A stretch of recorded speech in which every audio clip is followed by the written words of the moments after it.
नमस्कार दोस्तों, फिर से अपना जो टीपू ब्रीडर है अपने बाड़े का, उसका वीडियो आप सभी किसान दोस्तों तक शेयर कर रहे हैं। मैंने इसकी डिटेल आपको जो पहले वीडियो डाला था अपने बाड़े का जो सिरोही बकरियों का, उसमें मैंने सारी डिटेल बताई थी। लगभग 4 महीने का बच्चा है अभी, और देख सकते हो सारी बकरियां अपनी इधर है सारी की सारी। और इसको हम क्या है कि स्पेशल तौर से पूरा इधर खुला ही रहता है, और जो मन में आए वो सब कुछ खाता रहता है, आराम से घूमता रहता है। बोलते हैं बचपन की जो मस्तियां हैं, हाँ, उछलना कूदना जो है, अच्छा एक स्पेस होना चाहिए घूमने फिरने के लिए, वो सारा का सारा स्पेस इसको हम दे रहे हैं। और लगभग वैसे कोई स्पेशल डाइट तो नहीं है, पर फिर भी अपना जो लौंग पत्ती वगैरह है या बाट वगैरह है, ये सारा इसको वैसे एनी टाइम उपलब्ध ही रहता है। ये जितना खाए अपनी मर्ज़ी से उतना खा लेता है, और उसके बाद में ये आराम से इधर घूमता रहता है। दिनचर्या इसकी कुछ इस प्रकार से है, और ग्रोथ आप सब देख ही सकते हो कैसे किस प्रकार से है। अभी तो 4-5 महीने का हुआ है लगभग। मेरे हिसाब से मैं तो यही मानता हूँ कि एक बकरा हो या जो ब्रीडर हो अच्छी लाइन का हो, तो उसमें जितनी जो ग्रोथ एक होनी चाहिए, वो ग्रोथ लगभग 2 दांत तक बच्चा जो ग्रोथ करता है वो इसकी मेन ग्रोथ होती है। उसके बाद में तो क्या है कि ग्रोथ तो होती है, पर उतनी ज़्यादा नहीं होती है जितनी हम सोचते हैं कि 2 दांत में तो ये जो जितना हो गया उसका डबल हो जाएगा। नहीं, होता ज़रूर है, उसका कुछ 30-40% फ़र्क पड़ जाता है, पर 2 दांत तक मेरा मानना ये है कि 2 दांत तक ही इसकी जो ग्रोथ होती है होनी चाहिए, उतनी ग्रोथ करवानी चाहिए। फीड मैनेजमेंट अच्छा होना चाहिए। और एक विशेषतः बात अपनी है ध्यान रखनी होगी। मैंने भी लगभग 1.5-2 साल हो गए इस बकरी पालन की लाइन में, तो मैंने देखा है कि थोड़ा टाइम का शेड्यूल है। सुबह उठे 7-8-9 जो भी टाइम हमारे सूटेबल रहता है, उस टाइम पर हम क्या करते हैं, इनको जो चारा है वो चारा देते हैं।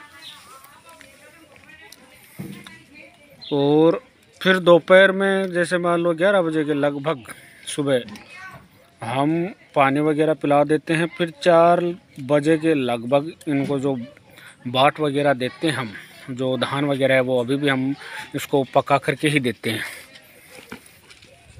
और उसके बाद में जैसे मान लो अपना थोड़ा बहुत, ज़्यादा तो नहीं है, थोड़ा बहुत इनको हम डाल देते हैं। जैसे मूंगफली का चारा है, ग्वार का चारा है, वो खाने के बाद में जैसे अब इनको अंदर इनके बाड़े में या इनके केज में इनको डालना है, उससे पहले इनको थोड़ा सा लौंग है, हरी पत्ती जो है, वो फिर से खिला देते हैं।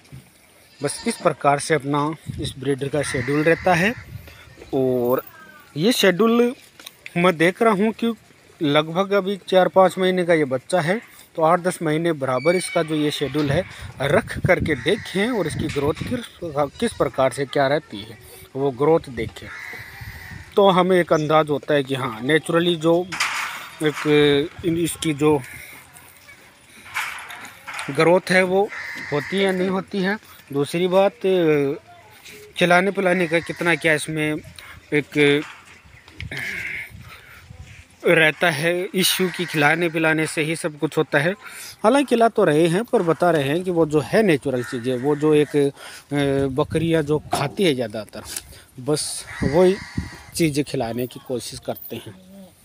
ऐसा नहीं है, अब हालांकि करते हैं। और मैं भी देखो इसको वैसे कुछ मैं बता दूं, बाट में भी मैंने अपनी कुछ मेंशन कर रखी है। थोड़ा जो डालता हूं, थोड़ा उसमें बाजरा डाल देता हूं, थोड़ा उसमें मैं जो अपना मक्का होता है, पिसा हुआ मक्का, जो उसको जैसे दाल टाइप में कर लेता हूँ, तो वो मक्का ऐड कर देता हूँ।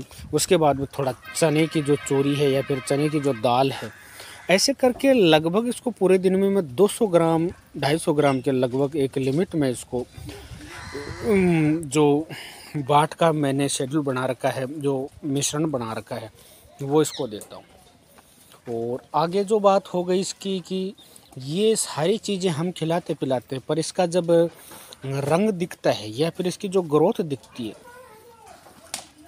वो ग्रोथ और वो शाइनिंग कंटिन्यू रखने के लिए हम करते क्या है कि हर 3 महीने 2.5 महीने पर अपनी जो भूखे पेट वाली जो दवा है वो हम ज़रूर इसको देते हैं।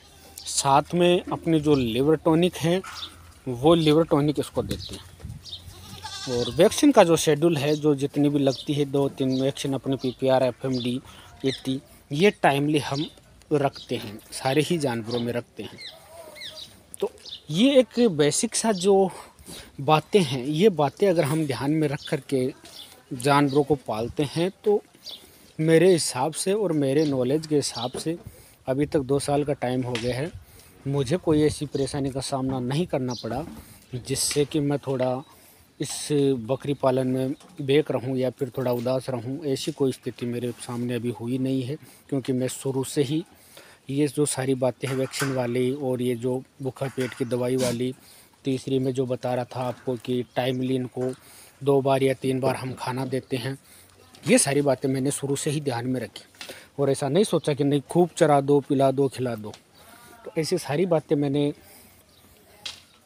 ध्यान में रखी और अभी तो चल रहा है, अच्छे से चल रहा है, कोई दिक्कत वाली बात नहीं है। धीरे धीरे हमने भी ठोकरें खाई है, ठोकरें खा करके धीरे धीरे सीख रहे हैं। और सीखने के बाद में मानते हैं ना, जो अपने जो ज़्यादा टाइम से इस धंधे में जुड़े हुए हैं लोग, तो वो बोलते हैं, मैं भी देखता हूँ कई वीडियो आते हैं उनमें काफ़ी अच्छी अच्छी जानकारियाँ मिलती हैं कि लगभग 3 साल 4 साल लगता है इस बकरी पालन में, उसके बाद में प्रॉफिट आता है। तो इसका भी एक शेड्यूल, एक फॉर्मूला रहता है।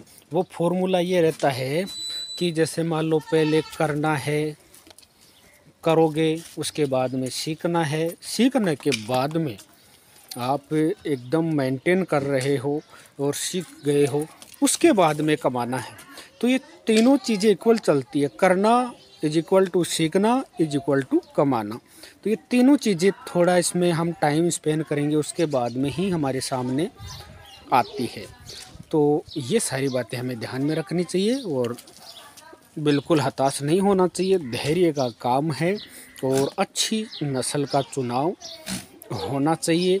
अगर नहीं हुआ है, किसी किसान दोस्त के ऐसी कोई दिक्कतें आ गई है, तो कोई दिक्कत वाली बात नहीं है। उसको करना क्या है, धीरे धीरे अपने जो पहले के जो जानवर हैं, जो कमज़ोर लग रहे हैं उसको कि नहीं हमारे पास क्वालिटी नहीं आई, तो धीरे धीरे उसकी छटनी कर ले और जो भी इसमें गाठा हानि हुई है उसको आराम से भरने की कोशिश करें, छांट करके अच्छी क्वालिटी रखें और उसके बाद में ही आगे बढ़े। तो धन्यवाद दोस्तों, मिलते हैं किसी अगले वीडियो में, तब तक के लिए जय जवान जय किसान।